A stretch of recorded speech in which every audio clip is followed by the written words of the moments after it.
Welcome back, guys. Today's Friday. I almost said Wednesday. Friday, July 29th, 2011. And if you guys haven't heard the news as of late, they still haven't figured out what they're going to do with the quote-unquote debt ceiling, although I don't feel the debt ceiling should I really don't think the debt ceiling should even be raised. There's no need to raise the debt ceiling. There's no need to borrow any more money. We should just stop spending. What do you do when you have a wife who takes your credit cards and she starts pissing the money away on purses and shoes and everything else? What do you do? How do you handle that? I know how I would handle it. I would take the credit card and I would cut it up into little pieces right in front of her and tell her no more spending. And that's how you handle that.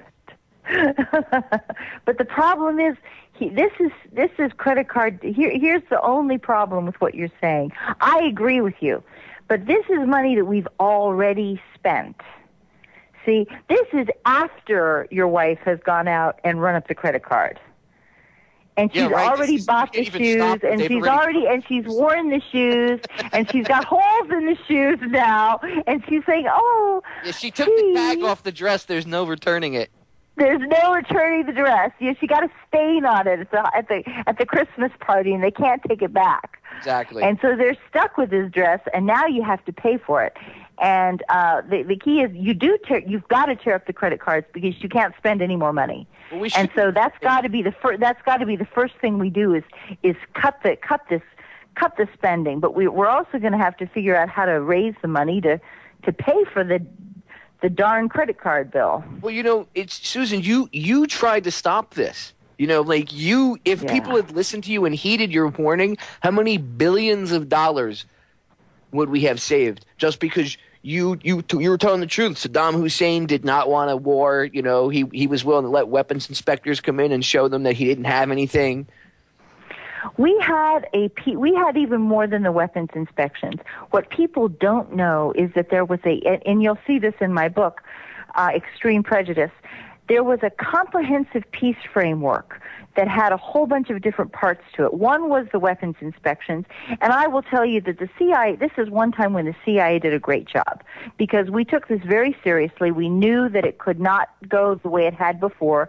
This had to be done entirely differently. And so we went through painstakingly with the Iraqi diplomats, every single scenario that had been effed up before, FUBAR before, and how is this going to be done differently? Who needed to be a special hand-holding in Baghdad so that when the weapons inspectors came in, the stuff was going to work?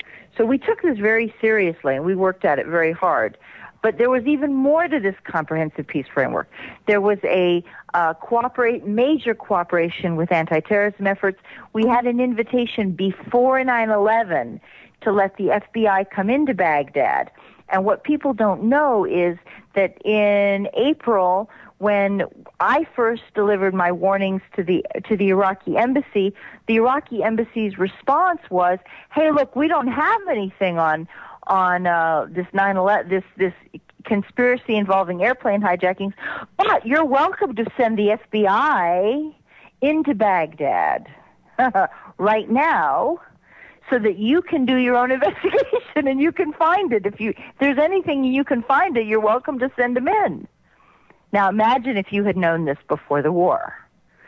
Imagine if you had known that there was that after 9/11, the Iraqis were offering financial transaction records, banking records on key Al-Qaeda figures going back to the early days of Ramzi Youssef and the Oklahoma City bombing and the 1993 World Trade Center attack. The Middle Eastern connection to the OKC bombing that is never, ever discussed by the federal government. Yes, indeed. And Iraq said they could prove it. And in fact, Ramzi Youssef was hiding out in the Philippines on this Islamic campus where Terry Nichols was visiting in the same months, November, December, January, just right before the Oklahoma City bombing took place. And they were seen. Ramzi Youssef was seen in the company of an American who claimed to be a farmer. And back in I guess it was Kansas, Terry Nichols was a farmer.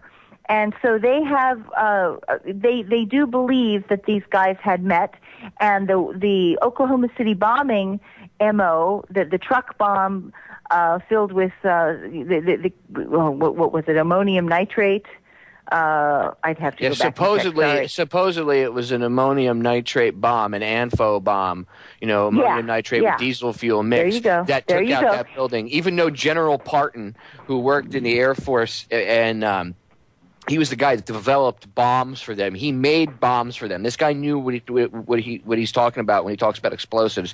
And he did presentations and slideshows and radio interviews. And people made documentaries, and he showed there was no way an ANFO bomb did that. They would have had to place something inside the building. There you go. Yes, indeed. Really familiar, doesn't this, Susan? Doesn't this sound familiar? Does. Sure does. And I want you to know, my defense intelligence handler, Paul Hoven, actually got the architectural drawings and designs for the Alfred P. Murrah building, and he studied it with demolition experts, and he also came up to the same conclusions, which is that somebody had to have rigged the inside of the building with explosives, either in the stairwells or in the elevator shafts. And they were convinced of this. And these are not people. These are people who really know what they're talking about.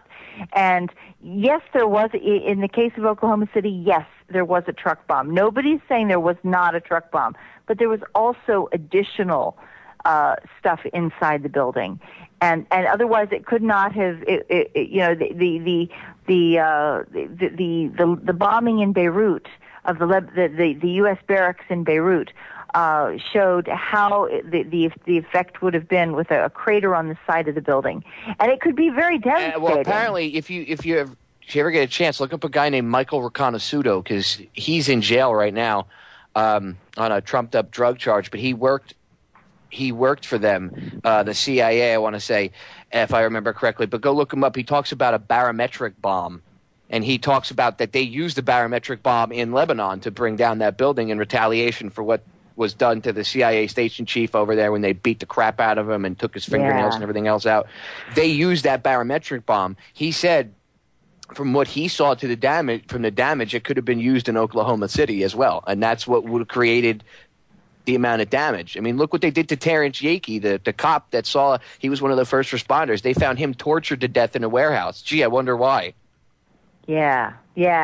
And exactly. And they're saying that they caught the guy from Oklahoma City. They caught Timothy McVeigh just a couple of hours, because he had taken the license plate off his car, and they just caught him within a few hours of that. And what garbage? I mean, they knew who they were tracking all along.